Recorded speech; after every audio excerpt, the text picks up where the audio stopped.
Hello friends, welcome to Sheeba சமையல். சின்ன சின்ன டிப்ஸை ஃபாலோ பண்ணி அட்டகாசமான சுவையில் கருவேப்பிலை சிக்கன் செஞ்சு பாருங்க. சீரகம், சோம்பு, மிளகு, தனியா, பட்டை, கிராம்பு, ஏலக்காவை குறைவான தீயில வாசனை வர்ற வரைக்கும் வறுத்துட்டு ஃப்ரெஷ்ஷாக இருக்கிற கருவேப்பிலை ஒரு கைப்பிடி அளவுக்கு போட்டு அதை நல்லா மொறுமொறுப்பாக வறுத்து எடுத்துக்கோங்க. ஆறுனதுக்கு அப்புறமா மிக்சி ஜாரில் மாற்றி பொடி பண்ணி வச்சுக்கோங்க. இப்போ ஒரு கடாய் சூடுபடுத்தி எண்ணெய் சேர்த்து சோம்பு, வெங்காயம், கருவேப்பிலை, வெங்காயம் வதங்கிறதுக்கு தேவையான உப்பையும் போட்டு நல்லா வதக்கிட்டு இஞ்சி பூண்டு பேஸ்ட் போட்டு பச்சை வாசனை போகிற அளவுக்கு வதக்கிட்டு சுத்தம் பண்ணி வச்சுக்க சிக்கன் பீசஸை போட்டு ஒரு 10 நிமிஷம் குக் பண்ணிக்கோங்க. அதுக்கப்புறமா மசாலா பொருட்கள் சேர்த்துக்கோங்க. தனி மிளகாய் தூள், தனியாத்தூள், மஞ்சள் தூள், தேவையான உப்பு போட்டு இன்னொரு 5 நிமிஷம் குக் பண்ணி எடுங்க. அதுக்கப்புறமா தக்காளி பழத்தை சேர்த்துக்கோங்க. தக்காளி பழத்தை ஒரு 2 நிமிஷம் வதக்கினதுக்கு அப்புறமா நம்ம பொடி பண்ணி வச்சிருக்கிற கருவேப்பிலை பொடி சேர்த்து நல்லா ஒரு 10 நிமிஷம் குக் பண்ணி எடுத்துக்கோங்க.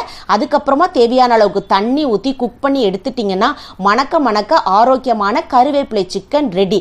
கண்டிப்பா இதை ட்ரை பண்ணி பாருங்க. அப்படியே லைக் பண்ணிருங்க. தேங்க்யூ.